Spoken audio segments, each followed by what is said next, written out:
نن پښتنو تخپل شناخت ملو شو. قوامي نېشنل پارټي خدای ما خپل لار پرې خوي او قوامي نېشنل پارټي د باچا خان بابا د ولی خان بابا خول لار پرې خوي. نن به زمونږ د صوبې نوم خیبر پښتونخوا نو نن به زمونږ د صوبې هم اکه نوم چې کمزور نوم مولا انګريز راغی. نن که خدای ما کوم خپل لار پرې خوي نو د اتلسم ترمیم په نتیجه کې به شپږ مختلف محکمې صوبو ته ملاوېدلې. دا د عوامي نېشنل پارټي سیاست دا زمونږ د مشرانو سوچ او د هغې بصیرت چې نن خدای موږ له دومره صوبوي خود مختاري راکړه چې موږ یې په راغونډولو ستړي شو. زمونږ په تصور کې هم نه وه دومره صوبوي خود مختاري شکر الحمدلله نن صوبو ته میلاو شوه. دا د مشرانو برکت او دا د عوامي نېشنل پارټي سیاست. نن که خدای مکه موږ د خپلې خاورې خپل اختیار خپله لار پرېښې وې نو د NFC اوارډ په نتیجه کې به خیبر پښتونخوا صوبې ته په اربونو روپۍ اضافي وسایل نه ملاوېدل. او دغه هغه وجه ده چې یو خواته موږ دهشتګردۍ سره مخامخ یو، یو عذاب دی، یو مصیبت دی، خو بل اړخ ته د ترقۍ سفر موږ جاري ساتلی دی. دا هم د اسفندیار خان په قیادت کې ستاسو دعاګانې او زه ډېر په فخر دا خبره کوم چې یو خواته مونږه حالت جنگ کیو، یو خواته یو قیمت ټولو ملګرو ادا کو، یو قیمت لګیا وي مونږ ادا کوو. خو د 2009-10 یعنی د 13 کال ترقیاتی پروګرام چې کوم او سکال چې کوم ترقیاتی پروګرام دی د 2010-11 دا د 13 کال د ترقیاتی پروګرام نه 80% سیوا دی او دا د صوبې په تاریخ کې لومړنی ځل دی چې دومره لوی اضافه شوې. نور کله چې به داسې غونډې کېدې او داسې موقع به جوړېدې ستاسو به یادي نو ټولو به مونږ یو عهد کو، یو واده به مونږ کوله خپلو مشرانو سره او خدای خدمتګارو سره چې باچا خان بابا او ولی خان بابا او خدای خدمتګارو کوم ارمانونه په خپلو وړونو کې وړي دي مونږ به هغه ارمانونه سرته رسو. نن د یو لوی مورچې نه علاوه د یو لوی مسلې نه علاوه چې کوم بنګش صاحب ذکر وکړ، زه نن دلته کې د خپلو پښتنو د وروڼو د مشرانو په مجلس کې شریک او شامل یم او د پښتنو مشر قائد رهبر نن په دې غونډه کې په خپله شریک او شامل دی. نن زه خپل رهبر له مبارکي ورکوم چې زما رهبره زما مشره مبارک شه. که بلې ډلې خپل سیاست ګټلی دی او که نه دی ګټلی خو ستا په مشرۍ کې سرې جنډې په 3 کاله کې خپل سیاست ګټلی دی.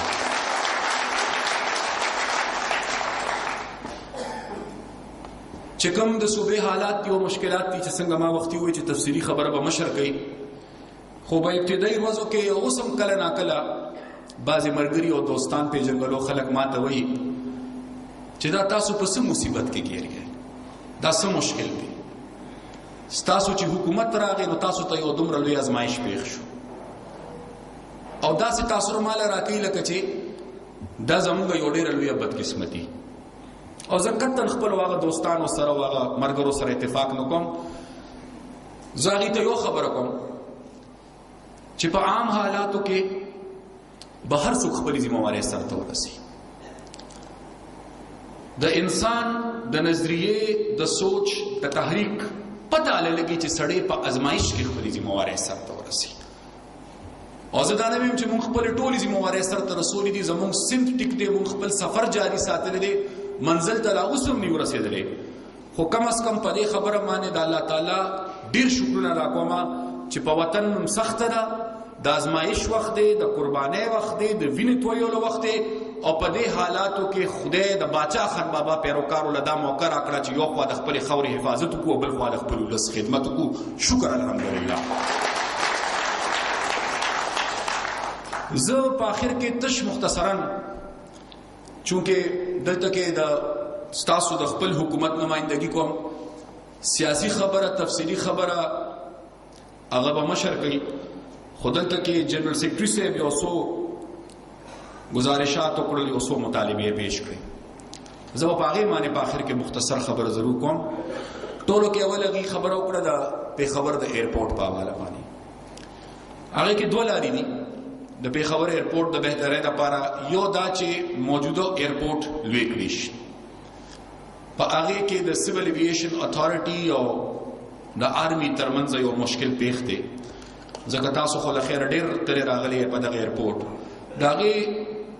د ایکسپانشن او د لویدو بل لار نشته ما سي باید دینه چې کوم کورونه وته مخامخ دي چې تاسو څنګه مین روډ ته راوځئ هغه کورونه غزمه کبه په دې کې شاملېږي او په دغه باندې دغه مذاکرات روان دي او خودی دې کې چې ډېر زره موقع راشي چې یا الته دا خوش خبري ز تاسو له درکم او یا ز بیا راشم او دا خوش خبري دوباره درکم خو په خبر ایرپورټ چې څومره ټرافیک دی داغه په نسبت د دې ډیولپمنٹ لازم دی او دا منظور شوی پروګرام د سیویل ایویشن اتھارټي خو تشته دغه یو رکاوټ په وجه د کې ایثار تیار راغلی دا خصوص پوری چې د دې د نوم تعلق دی د باچا خان بابا نوم د دې محتاج نه دی چې دا نوم د ښکار شي په خبر ایرپورټ دغه چې د باچا خان بابا شخصیت دغه کردار دغه جدوجہد هغه د سلو ایرپورټونو نه لوی دی خو زه به دومره ووایم چې پیښور ایرپورټ البته د دې ضرور محتاج دی چې د باچا خان بابا نوم دې په ښکار شي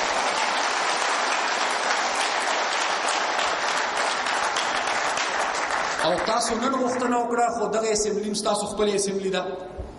لہذا د پښتونخوا اسمبلی د نن نه سوخ مخکې د دې پیښور ایرپورټ د نوم بدلولو او د دې له د باچا خان بابا ایرپورټ نوم ورکولو د ټولو سیاسي ډلو سره د دې چې بلا مخالفتونی خو د باچا خان بابا نوم چې راشي بیا سیاسي مخالفتونه ختم شي متفقه قرارداد صوبایي اسمبلی شکر الحمدلله پاس کړل په حواله او د لندن تلو نه مخکې د هغه متفقه قرارداد یو کاپی ما وزیر اعظم صاحب لور کړی دا او هغه دا وعده کړی دا خونن په دې محفل او په دې مجلس کې خپل مشر ته درخواست وکم چې لخيره په خیر خیریت واپس دی پاکستان ته راشي نو پړمبني فرصت باندې وزیر اعظم صاحب ته خبرو کی ځکه چې هغه کیس په د ډیفنس منسټری نه راځي اغي ته راځي او زما دا یقین دی چې په کومه نه راو په کومه پښتو باندې زمون پارټي د مشر په قیادت کې خپل مرګرتیا سره تر رسول زما په خیال په ټول پاکستان کې به د پیپل پارټي داسې مرګري نه لکه مونږ چې کوم یو مونږ سره څنګه سخته کې تاکي نو دغه ستاسو مرمان دی او زما مرمان دی او ډیره حد پورې غلار وته اسانه شوی دا زه امید دا کوم چې څنګه نن د پښتونخوا زیری مونږ تاسو له درکو مبارکي له درکو دا روز مونږ خدای زر راولي چې تاسو بیا راځي پیښور ایرپورټ ته نو پیښور ایرپورټ نی هغه باچا خان انټرنیشنل ایرپورټ ان شاء الله کوي بیا دلته کې د ځنګلاتو ذکر وشو د ځنګلاتو په حواله باندې اوس زموږ مایده وشوي د اربونو روپے په قیمت مونږه خپل پروګرامونه لانچ کړل زی تفصيلات بیانول نه غواړم چې د کټای سو پورې تعلق دی دا یقین ساته چې کتن په زما خپل روړ وي خو چې د ځنګل په نوم دی هغه پروګرام د باچا خان بابا په نوم باندې په خیبر پښتونخوا اوس چې زراعت لمه بس داغي منظوري ورکړه د روزګار لپاره ځکه چې سرکار سره دومره روزګار نه چې هر چاته ملو شي یو روزګار سکیم چې د 100,000 نواله تر د 1 لک پورې به قرضه ملاويږي د سود نه بالکل پاکه قرضه به ملاويږي د سیاسي مداخلت نه به بالکل پاکه قرضه ملاويږي په دې کال کې ول 1 ارب روپے ورکړي دي ان شاء الله را روان کال کې به ول 2 ارب روپے ورکوم په درې کال چې کوم دی پاغه کې ول 3 ارب روپے ورکوم او دا خپل روزګار سکیم باچا خان خپل روزګار سکیم دی وخت کې موږ شروع کړ په خیبر پښتونخوا کې او نه صرف دا میډیکل کالج د باچا خان بابا په نوم جوړ شوی سړکونو اوس کخيري ثوابه ما سره مرګ دلته یو خپل نن تعارف کو چې زره ثوابه د ثوابه بایپاس په ان شاء الله شروع کیږي او یو لوی عظیمه منصوبه راغله باچا خان بابا په نوم باندې دا ځکه چې دلته مطالبه دا وشو چې د خپل مشرانو په نوم د خدای خدمتګارو په نوم د شهیدانو په نوم او دغه شانته لخيره ولی خان بابا په نوم یونیورسيټي شروع شوې دي چترال غونته زه ته موږ رسیدلی او په چترال کې داغي خلکو د ټرن نفس د ټولو نلوي مطالبه چې کومه هغه د یو بایپاس و د چترال دی وخت کې باغی باندې د کار آغاز شوی دی او هغه بایپاس د ولی خان بابا په نوم باندې دی هغه د موږ د ولی خان بابا نوم او اوس په ان شاء الله د هنر په حواله باندې د سهولو په تعداد کې د پښتونخوا ځوانانو لا په ښه ادارو کې مونږ ټیکنیکل ټریننګ ورکو او دغه شانتي خپل مستقبل جوړولو لپاره په لومړني ځل باندې به د پښتونخوا د صوبې نه مکمل په سکالرشپ 50 کسان مونږ د دنیا د ښه نښو یونیورسټو ته لیږو د پی ایچ ډي د اعلی تعلیم دپاره چې د پښتون مستقبل پرې روښانه شي. دومره خبرې دي چې هغه زه ټولې بیانوم، وخت د هغې اجازت نه راکوي. البته د دې ځای د ملګرو د مشکلاتو ذکر وشو او د دې ځای د ملګرو مشکلات یقیني خبره ده چې د دې ځای به دومره نه چې څومره مشکلات او غوښتنې چې کوم دي هغه د وطن سره تعلق لري. زما په خیال د دې رابطې لپاره چې کوم د ټولو نه بهترین زمونږ پول دی ترمنځه هغه هم زمونږ محترم صدر صاحب دی او زه په دې ډېر خوشحاله یم. پارټۍ یو ډېره غوره او بهتره فیصله کړې ده ځکه چې یو د هغه خپل ذات د هغه کردار د هغه جدوجهد د هغه ستړې او بل ستاسو دا دومره خواري چې په پردي وطن کې ناست رزق حلال ځان لګټئ د خپل وطن نمائندګي دلته کوئ خو د پاکستان په لویو لویو ایوانونو کې ستاسو نمائندګي نه وه. شکر الحمدلله چې نن د یوې پښتنو اواز خلک د پاکستان د ټولو نه لویې ادارې په سینټ کې اوري او ښه په غور یې اوري ځکه چې هغه داسې اواز دی چې د هغې اواز په مقابله کې بیا په سینټ کې بل اواز هم نشته دی.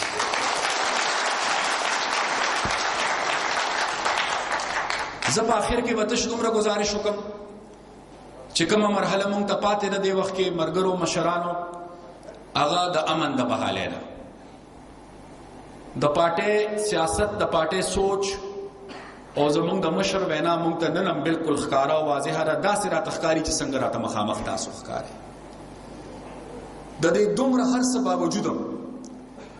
چې په مشر باندې خودکش حملې وشوې، زمونږ ممبران شهیدان کړي شو، زمونږ د ملګرو بچي شهیدان کړي شو، په زنانو باندې هم حملې وشوې، په سلګونو تعداد کې چې کوم دی د دې تحریک د سرې جنډې ملګري چې کوم دي هغه شهیدان شول. خو بیا موږ ته خپل مشر یو حکم دی چې هر هغه کس چې هغه د تشدد لار پرېږدي، هر هغه کس چې هغه اسلک دي، هر هغه کس چې هغه د آئین او د قانون حکمرانی مني، هر هغه کس چې هغه پرم نه ژوند تېروي واپس معاشرې ته راتلل غواړي، موږ ته حکم دی چې پښتون دی ستاسو ورور دی، خپل اختلافات به ختموئ، غاړه به وله ورکوئ او په یو لار به روانېږئ. خو هر هغه کس چې هغه تشدد په لار روان دی چې زما جنازه ته محفوظ نه ده، زما جمعات ته محفوظ نه دی، زما بازارونه ته محفوظ نه دي، زما تورسره ته محفوظ نه دي، زما مشران بی عزت کوي، زما بچی حلالوي، زما مستقبل تباہ کوي، د دې خطې امن تباہ کوي، بیا دغه قسمه خلکو دپاره یو پیغام دی که هر قسمه او هر عمره لویه قرباني پکې راځي دا د پارټۍ حکم دی د ځان دپاره اعزاز ګڼو. دغه بیا ناسور دی که هر څومره لوی قیمت د دې لپاره ادا کولی په میدان کې به ولاړ ورسره جنګیږو تر څو پورې چې د خپلې خاورې نه ناسور ختم کړی دی.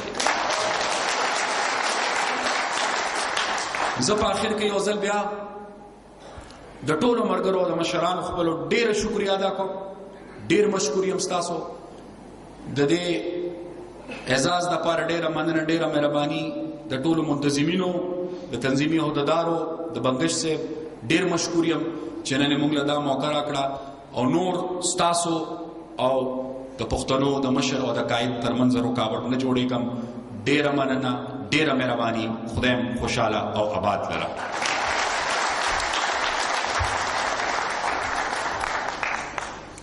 داو د صوبه خیبر پختونخوا مشر وزیر امیر حیدر خان اوتی صاحب چې تاسو ته خپل خبرې وکړي. د دې نه پس زه د میډیا چې کوم ملګري دي د پرنټ میډیا، الکترونیک میډیا، د شمشاد ټلویزیون، د خیبر ټلویزیون، د هغې ټولو ملګرو ممنون او مشکورم چې راغلل دلته کې او د دې پروګرام کوریج وکړو. ټول میډیا سره تعلق لرونکي څومره ملګري چې زموږ راغلي دي د هغې ټولو د عوامي نېشنل پارټۍ یو له طرفه شکریه ادا کوم. د دې نه پس خپل خوږ او ګران ملګري ښاغلي خالد خان اسرت صاحب لا هم د هغه په دې شعرونو باندې مایک ته د راتلو بل نه ورکوم چې ما څومره په ګرانه څومره ګران تصویر جوړ کړی دی ما څومره په ګرانه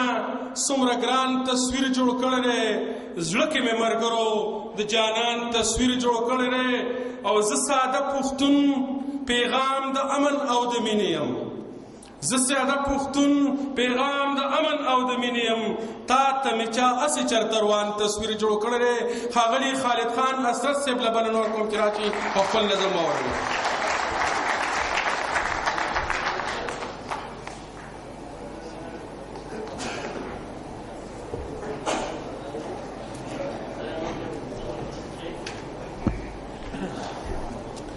شکر د لوی الله د نوم نه چې بخښونکی دی او مهربانه دی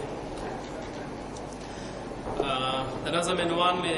د بابا د قول نه راغستی دی چې تر ننه پورې زموږ په لارو په کوڅو کې قولونه ژوندي دي چې نن دی که سبا دی د اعمال د زرغون شاه دی په دغې تاثر کې مې یو نظم لیکلی دی وړاندې کوم خدای دې وکړي چې خوښ مو شي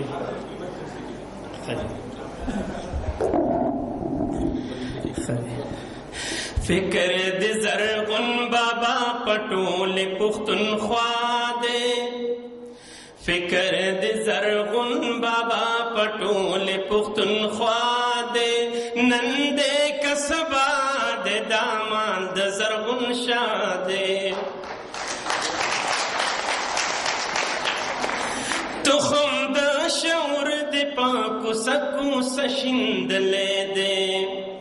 هر تیستا د وینو پکترو راټوکېدلې دی هر پښتون بچی نن ستا په سوري ودرېدلې دی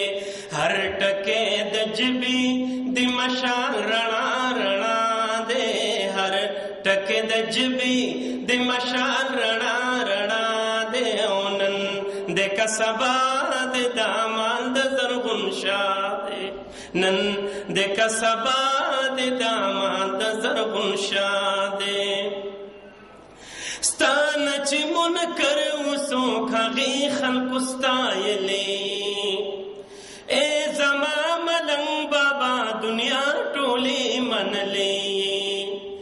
نن په حقیقت کې سترګولو پیژندلې نن په حقیقت کې سترګورو پیژندلې ستا د فلسفې ساده راخور نن په هر چا دی ستا د فلسفې ساده راخور نن په هر چا دی نن د که سبا د دامان د زرغون شاه دی تا به وژل یو شی که یو نشولی نو رک بشی ای د دې درنې خاورې درنو پښتنو سپک بشی ځان که مو په خپله ژبه کلک کړلو نو کلک بشی ای په قام مژنه هر یو قول دې رښتیا دی ای په قام مژنه هر یو قول دې رښتیا دی او نن د که سبا د دامان د زرغون شاه دی ستا بچو د خپلې خاورې نوم ځان له ګټلی دی ستا د ننګیالو لښکر میدان ته رسېدلی دی وینې د خدای خدمتګارانو رنګ راوړلی دی تور شپو کې ستوری راختلی د سبا دی تور شپو کې ستوری راختلی د سبا دی او نن د که سبا د دامان د زرغون شاه دی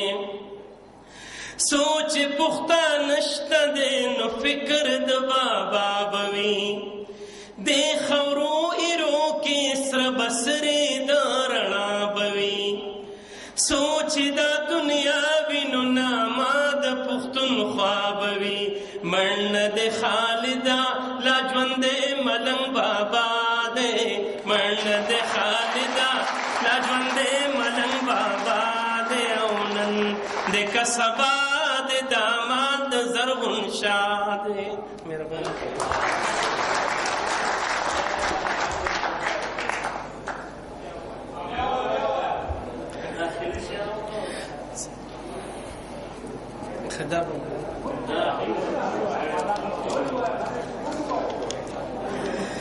سوچ پختہ نشته دی نو فکر د بابا بوي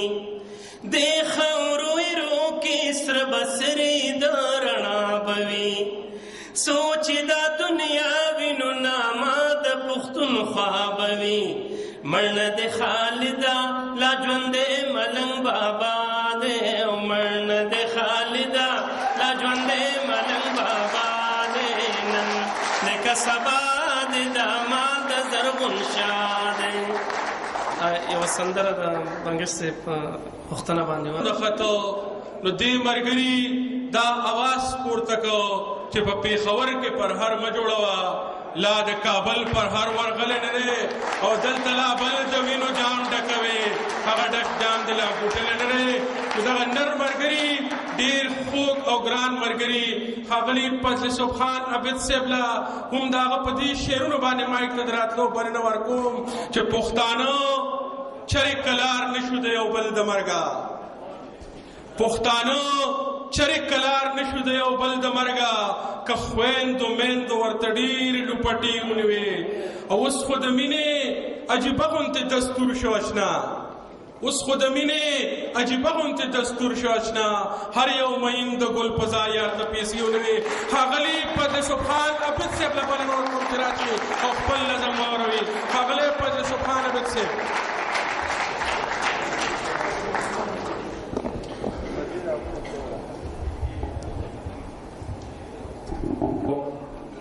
میلمنو ته هرکلی مې خپل ګران مشر ته د خپل طرفه د خپل تنظیم د طرفه د ټولو شاعرانو ملګرو د طرفه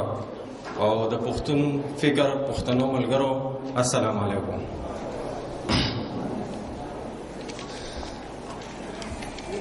د نظم نه مخکې یو درې شعرونه دي چې زمونږ د پت الفت وفا سندرې مه قتلوئ زمونږ د پت الفت وفا سندرې مه قتلوئ د پښتنې خاورې پیدا سندرې مه قتلوئ او چې د لاهور بازار حسن ته ګناه نه وایې چې د لاهور بازار حسن ته ګناه نه وایې په پېښور کې بې ګناه سندرې مه قتلوئ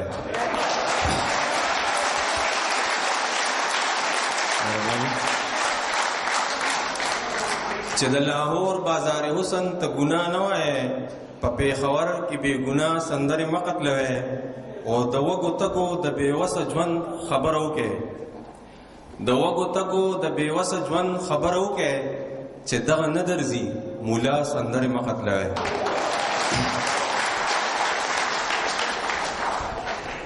دا په بابا باندې یو څو مات ګوټ شعرونه دي چې ته مې پېژندلې نه وې ورک شوم تعالی شوم چې ته مې پېژندلې نه وې ورک شوم تعالی شوم څه دومره ښکته راغلم چې د خلکو د خندا شوم بابا په خپل وطن کې مسافر شوم رسوا شوم په هر ځای کې قتلېږمه په هر ځای کې تباه شوم شاړ شوی مې جومات ته هم مجرم شوله ورانه زه څومره توریالی وم اوس یریږمه د ځانه هیڅ پته راته نشته چې زمرم د کمې خوانه خمرم د خپل پښتون په لاس بابا فخر افغانه د دې وطن ګلاب په دې کوڅو کې حلالیږي د ژوند د تیرولو روایات تباه کیږي دا نه چې د سندرو ټپو روح مې زخمی کیږي ښارونه مې ورانیږي او سکولونه مې ورانیږي پښتون یمه بدبخته ازلي یم نه پوهېږم چې ته مې پېژندلې نه یې داسې به ورکېږم په دې خپلو کوڅو کې به همداسې حلالېږم که ستا په قدم لاړم نو منزل ته به رسېږم مونږ څومره خوش قسمته یو چې ته مو رهنما وې قربان دې له فکرونو شم هما رڼا رڼا وې خو څومره بدقسمته یو بیا هم رانه پناه وې کاڼو په غوږونو ګنې تل راته ګویا وې بابا خو په دې خاوره خواره هم دي ستا فکرونه رڼا به خوروي دلته کې شته دی مشالونه که ستا په بچو هر څومره څوک وکړي ګزارونه انجام به یې خراب وي ماتوي به خپل لاسونه که تکه توره شپه ده را روان پسې سحر دی که تک تور شپه ده را روان پسې سحر دی یو ځل خو به روغېږي که هر څو پر هر دی که هر څومره برباد دی او که هر څومره کنډر دی عابد بچی دی وایي پېښور خو پېښور دی.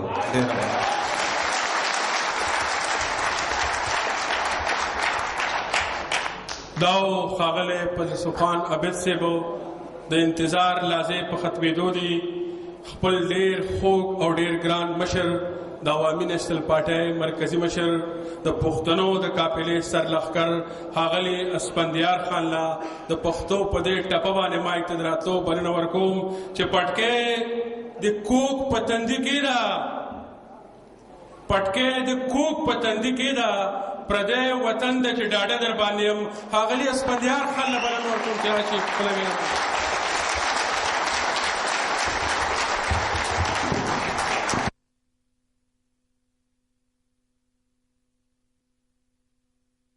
شروع کوم په نامه د دې غونډې عزتمنده صدره، ډېرو درنو عزتمندو مشرانو، همزولو، کشرانو، وروڼو، بچو، دغلته ناست وم.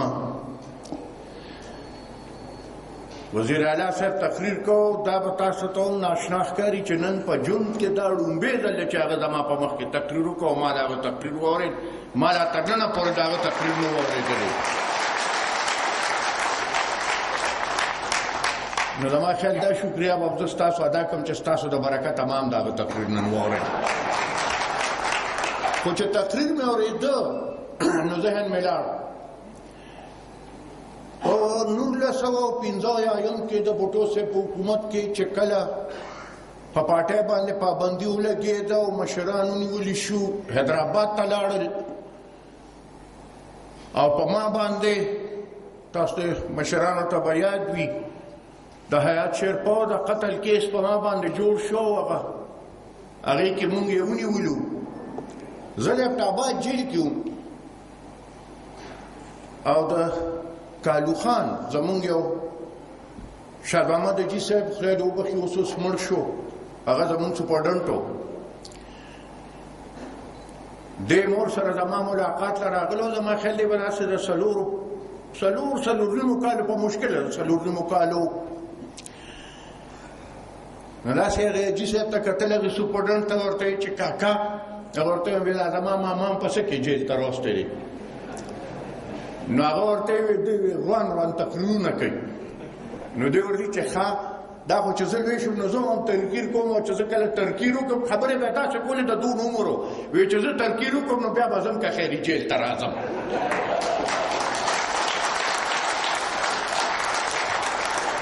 شاه محمد اجي صاحب ورته داسې کتل او بچې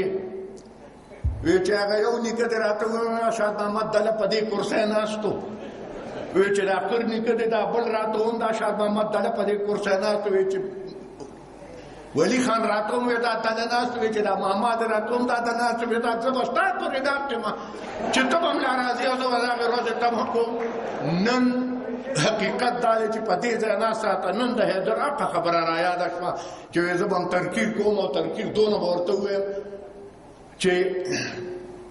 زما د توقعونه ډېر اوچت و. یار نور درته په نوم پر هغې نه خو تقریر نن حقیقت کې دلته د اخرني مقرر ته خو دغه مسلې دغه ځای کې ناست یو نقطه د چا نه پاتې شي تا ځان نه راټینګه کړي ته زه به ده ووایم چې هغه بل راشي حقیقت ووایي. شاکر الله باچا زمونږ د دې ګجرو ګړی یو زوړ خدای خدمتګار باچا خان بابا سره په دوره ته اوس په هغې دوره کې د غني خان هم روان شوي په دوره. شاکر الله باچا یو خپل تقریر جوړ کړو چې هلته به جلسه کېده. شاکر الله باچا با خپل تقریر کو، بابا به قصه کوله. اوس ادم خدای وبخښي غني خان هغه وایي چې داسې پنځمه جلسه شوې غني خان اواز وکړ چې زه تقریر کوم. وایي هغې ورته چې ته به څه یې چې زه تقریر کوم که نه. وایي هغې باچا خان بابا په سره چې غني خان وایي چې زه تقریر کوم. هغې وایي چې مور کوې دی لیونې د خدای خبر څه وایي. خو غني خان بالکل ځان کلک کړ او وایي چې زه کوم. او چې پاسېده نو د کلمې نه چې د شاکر الله باچا تقریر راونی او ټکي په ټکي وی شاکر الله باچا به ما ته مخ وایي چې اقې هغې مو وویل بیا به مخ راوړه چې اقې هغې موي خو یې د شاکرونو